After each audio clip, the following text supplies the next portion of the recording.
to this episode of the Expedition to Soul podcast. I'm Sara, founder of the Sisters Enchanted, and I've got some questions for you. Around the eclipse and emotional transformation and how you've been feeling this week. It is a full moon lunar eclipse at the time of this recording on November 8th, 2022. Though, if you are listening to this in the future, there is plenty of amazing information that you can still take away from this podcast and what we're going to talk about transformation and how to create this transformational energy for yourself. All right. Welcome in again to the Expedition to Soul podcast. Listen, I've got to say, thank you all, everybody, for listening into this podcast over the years. It was formerly called the Magic on the Inside podcast.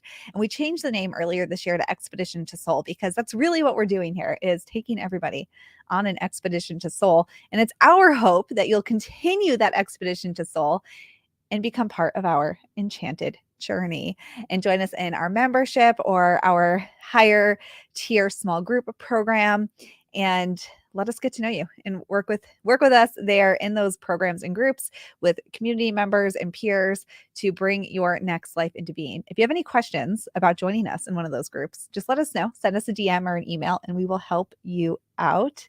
And as I was saying, the podcast, I was checking this morning, we have had about 700,000 podcast episode downloads. And I'm hoping this time next year we can hit 1 million.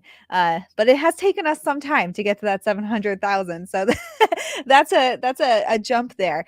If you can do us a favor and share our podcast with friends, leave us a review or stars or all those things on Apple Podcasts or Spotify, YouTube, wherever it is that you're checking this out. That helps us a lot to reach more people and get the message that we are sharing here at the Sisters Enchanted out into the world. All right, then. Let's talk about this full moon lunar eclipse situation that is in Taurus. Now, what I'm going to talk about today is not so much the astrology situation. We have a couple of astrologers here who in-house work with our Enchanted Journey members on that kind of thing every single Friday. But what I'm going to talk about is the energy that an eclipse brings with a full moon. So a full moon, as we know, as you may not know, I'm about to tell you, during a full moon, we release energy. Now, the thing about that, and I see this all over the internet, I see it in groups like women's circles in person, I see it online, I see it on social media about releasing at the full moon. Here's the thing though, if we are just haphazardly releasing feelings and ties and emotions, but don't know why, don't know what we're creating space for, it's just another thing that we are doing. And the thing that will keep you from reaching your goals, cultivating your intentions into being, and living the life you want to live is ambiguity. Being unclear about your day-to-day life, what you want and why, how you desire to feel and why, that will keep you from getting where you want to go. And it's no different when we release at the full moon. So understanding what part of me needs to die right now, what part of me needs to make space for something else. Now, with eclipses, this transformational energy is really amplified and can dig up sudden emotional upheaval for us. It can be the end of an emotional cycle, particularly this lunar eclipse that we experienced. It actually happened very early this morning, overnight. And this is the second one that has occurred in 2022, the second lunar eclipse. The first was a partial in May, mid-May, like the 15th, 16th overnight. With this second one, this is the end of an emotional cycle. So I invite you to get in your time machine, go back to May 15th, 16th, and ask yourself, what was happening then? And what has come to pass in this last 6 months time period? And where can you see a big emotional transformation? Or where can you see maybe an emotional upheaval? Or where can you see change in who you are now versus who you were in mid-May? Or alternatively, where do you still feel very stagnant? Maybe there was a decision, a choice to be made in May, And think back there. Did you decide not to face that choice? Did you do something else? Were you procrastinating? Because perhaps we got stuck in that energy along the way as well. So, this lunar eclipse, this full moon here in particular, is a beautiful time to think back on the last 6 months. Now, that's actually always the case. A new moon and a full moon typically have like the last one when the moon was in that sign was 6 months prior. So you can often look back on the last 6 months for every new and full moon. But at an eclipse, we just have that heightened sense of energy. And we have that the moon's in a shadow, right? So that our shadow parts of us, these emotional parts, have more oomph to start to rise to the surface from. Now, mid-May, I will share in my personal, well, in my life, uh, there were a lot of changes happened starting mid-May, and the ball kept rolling for a little bit after May into June. Big upheavals, big changes. And when I look at now as compared to then, I can see a real sense of sort of completion to a period. Maybe this would be the perfect time for me to really be grateful for having learned something with that emotional upheaval. It was a big emotional upheaval in mid-May for me into June. And I would say that I've certainly come out the other side learning a lot about myself, learning a lot about a lot of things. And it would be a great time for me to reflect on that. So, with the lunar eclipses, the ending of an emotional cycle for the last 6 months, but also what are you releasing from that? What are you releasing as a result of having learned this information or having these experiences about yourself? Now, in Norse mythology, I talked about Norse mythology a little bit last week, and once per year, during the week of American Thanksgiving, we open registration to our Norse mythology class, and we only do it once per year. Our great friend Amanda and our comrade, our partner in crime, Christina, run that program for us. And we talk a lot about Norse mythology. It's the time of year to really dive into those stories. But in Norse mythology, we see the story of the sun and the moon being chased by wolves in the sky. And the idea is that they're running, right? That's why the sun rises, the moon rises, and then they set, is because they are running from these wolves. Well, a lunar eclipse is also known as a blood moon because the moon can look red or orange in the sky. And in Norse mythology, at a blood moon, the wolves they got the moon. The wolves got the moon. Now, before our time, when we know what an eclipse is, right? But way back when, this sudden darkening, the orange red of the moon in the sky, very much felt apocalyptic. Like, is this the end of days? So this story that they're being chased, and then the wolves got the moon. We can actually apply this to our own lives by considering in the last 6 months, what do we feel like was kind of chasing us? What was right on our heels the whole time? And did it get us? Was it meant to get us? Did we come out unscathed? Was there emotional blood spilled over this? And if we avoided getting caught by this thing, was that to our benefit? One of the things that we talked about this last weekend, we held every twice a month, we get together with our small group, inner circle mastermind. It's a small group of people, and we work on different things. And this week we talked about ancestral stories. And sometimes we can sort of have this idea of running or moving away from some ancestral story, but is that actually serving us? Is it serving us to keep moving away, or do we need to run right into it and sort of let it gobble us up in order to come back out transformed? So with this story of the wolves at the blood moon getting the moon, what were you meant to really get caught up in the last 6 months? Did you avoid it? And was that for the best? Or did it get you and sort of chew you up and spit you back out? That's kind of how I feel about some of my events from May and June, for sure, being chewed up and spit back out. But for the best, I learned so much. And I can say confidently that where I am today on this full moon lunar eclipse, I'm so grateful to be sitting right here just as I am, having had those experiences that, while at the time I would have preferred not to have had, I am glad that I had them in the long run. Now, we don't have to wait for lunar eclipses. I heard through the science that the next total lunar eclipse won't be for another 3 years. We will have partials. The one in May was a partial. But I have heard that it will be 3 years before another total. Remember the big solar eclipse a few years back? How wild everybody was about that. I remember being outside trying to catch it, and I couldn't see it. Like, it got a little gray, but it wasn't very prominent where I am, and my toddler was walking around, and I just remember this day, like, trying to feel into the energy, but living regular everyday life got in the way. And so how can we, because everyday life does get in the way, how can we create this transformational energy for ourselves all the time? We don't have to wait for these eclipse events. One of the things that we talk about is our 5-eye spiral of expansion. And really, what you can do with that, or any rhythm whatsoever, a lunar rhythm, our 5-eye spiral, a daily rhythm, is essentially create a portal of transformation for yourself each and every day, even moment to moment. And how do we do that? Well, firstly, considering a day, considering a month or a week or a moment, an experience as that, a portal for transformation. The things that you are doing, the things you're about to embark on, they are portals for transformation. Me talking to you right now is a portal for transformation. You have walked into you have walked into my portal.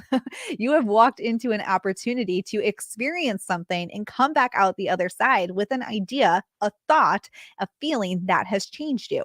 Me saying what I'm saying right now is an invitation for me to share something that will not only change me, but will change somebody else.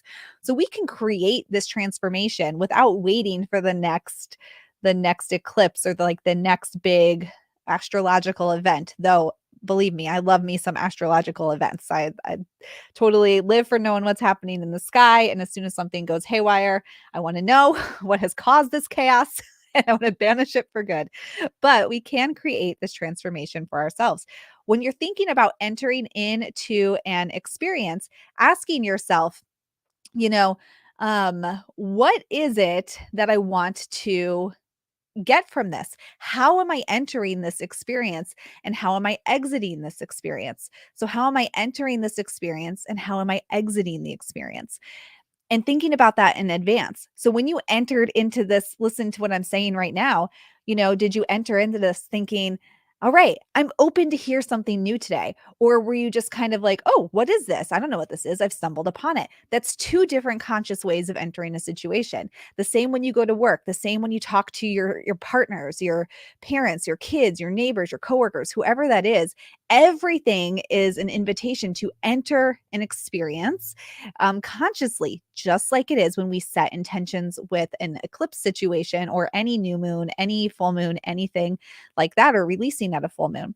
And how is it that you want to exit? How do you want to transform within that? If it's with a hard conversation, how do you want to transform through that conversation? If it's putting yourself out there at work or in a new community, with so many people come to our communities, and they're like nervous to get on camera, they're nervous to share, they feel really shy. And it's my favorite, the first time they come on camera and share something after months and months and months of watching along, we just get to cheer them on. But that's with an intention, right? How are they entering? How do they want to transform? And how do they want to exit? Now, we can do this anytime, but there's 3 key times that I would recommend really focusing in on this energy of change, transformation, and sort of creating this portal for yourself. How are you entering? How are you exiting? And how are you going to transform along the way? Now, the first I would say is on a weekly basis. I love to do this on Saturdays or Sundays and really look at the next week out as this unit of time that's an invitation for something. What am I going to experience this week? How am I going to feel this week? And what is that going to look like? So, how am I entering the week? And what do I hope to have? How do I hope to transform and leave the next week? Also, for each day, the same thing, set an intention when you wake up in the morning. How am I entering this day? How do I hope to exit this day? And looking for the transformation along the way.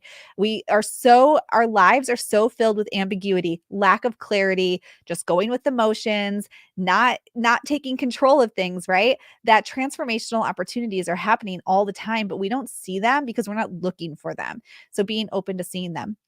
And then the third time I would recommend really looking at this is before you go into a a big moment in time. So this might be a hard conversation that you have to have, maybe setting a boundary with somebody, maybe asking for a raise, or, going to talk to somebody about a mortgage and getting a house, or any big conversations where maybe you're saying something about yourself to somebody that you've never said before.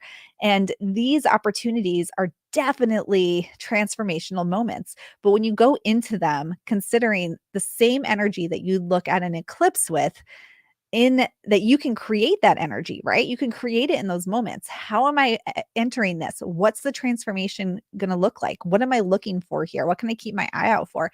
And how can I exit? So we don't have to wait for more eclipses to create this change for us, right? We can certainly create this change for ourselves each and every day. All right, a lot of goodness here. Lunar eclipse, lunar eclipse. It's a Taurus full moon, and really just the ending of an emotional cycle. So the last 6 months, where were you in mid-May? Where were you in mid-May? And sort of really focusing on that. What has come to pass from that? What has happened since? And like the story in Norse mythology, where the wolves catch the moon on a blood moon, lunar eclipse, uh, how did you come up? What emotional blood, so to speak, was shed um, during this time period? And before we sign off, because I do record these podcasts live in real time, I will share some folks are talking about for sure the emotions of the last 6 months. I see that one of our members of our small group, and she's a reader for that small group. So you can book in with her if you're in the small group. Kelly uses the 5-eye spiral in her daily life, and it's been such a welcome change. She feels so much more grounded and productive. I totally, Kelly, when I use the spiral of my own creation, I also feel more grounded and productive. And I see a shout out for my book, Magical Self-Care. If you're looking for assistance in just understanding self-care through the lens of time management and setting boundaries and really taking control of your life, Magical Self-Care has loads of tools in there for that. It's not about chocolate and baths and wine. It's about really taking care of yourself through your life. We also have our lunar planner, which is brand new. We made a planner for this year. You can grab up your copy of the planner and help to create a rhythm of intention setting in your own life, And I see some folks here in the comments too from just our classes, and Sharon, I see over on YouTube, sharing. If you're a student in one of our classes and we can help you out with anything, tag us in our group so we can help you out and point you in the right direction with anything that you might need. All right, y'all. Then that's going to be it for today. If you would like any support in any of these topics, areas, we do have about 5 spots open in our higher tier inner circle. It's a mastermind group, which means that the group is not content based. It's not another class. It is where we come together and we support the group based on what the group needs at that time. We meet twice a month as a group. We go into small breakout rooms on Zoom, and all of Team TSE participates in that program. And our members in there, they also get to book in with service providers who are intuitives and coaches to help them grow their intentions through their time in that group. We have about 5 spots for the beginning of 2023, but we've got some really epic extras that we're throwing in when you register in soon this month to get you kicked off and started in the right direction. So you can reach out to us through email, or message us on Facebook, Instagram, or you can message me over in our app and we will get you the information about that. All right. Well, happy full moon, happy lunar eclipse to everybody. Consider those transformations and also consider how you can create that energy for yourself each and every day, because it really is right there within you. We don't have to wait for the sky to tell us what to do. Thank you so much for being here, everybody. And I hope that you all have an enchanted rest of your day ahead. Bye.